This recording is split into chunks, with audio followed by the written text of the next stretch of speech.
Hello bachcho, let's see this question. The question says that fill in the blanks type questions. The LCM of the smallest prime number and the smallest composite number is. So बच्चों इस question में जो की concept use होने वाला है वो है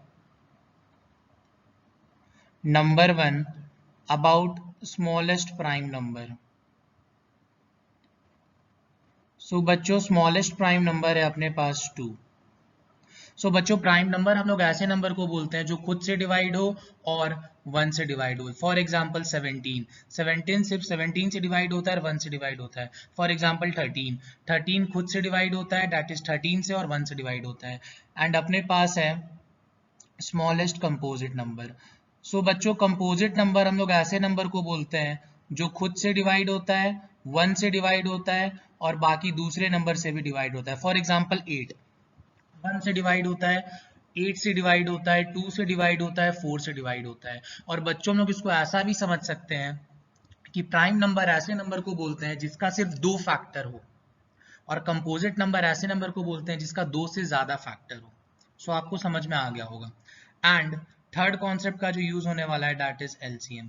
सो बच्चों हम लोग लिख सकते हैं कि since we know that smallest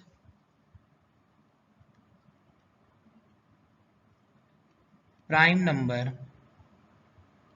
equal to 2, and we can know that smallest composite number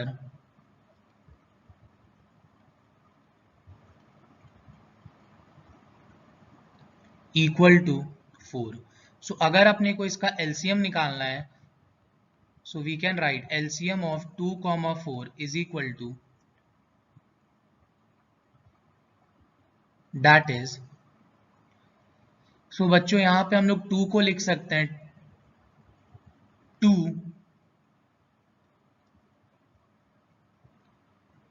then 4 को हम लोग लिख सकते हैं 2 इंटू 2, दैट इज 2 स्क्वायर.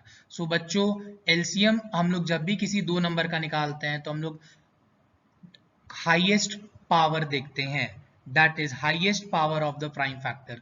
सो बच्चों यहाँ पे ऊपर में भी 2 का पावर 1 है और नीचे 2 का पावर 2 है. सो इन दोनों में सबसे बड़ा कौन है, दैट इज 2 का पावर 2. तो अपने पास फाइनल आंसर क्या आ गया 4.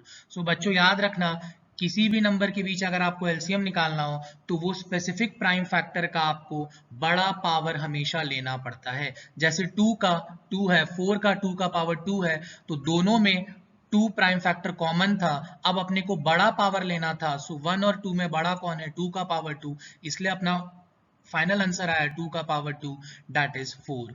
सो बच्चों इस क्वेश्चन का अपने पास फाइनल आंसर है 4. Hope you guys understood it well. Best of luck. Thank you.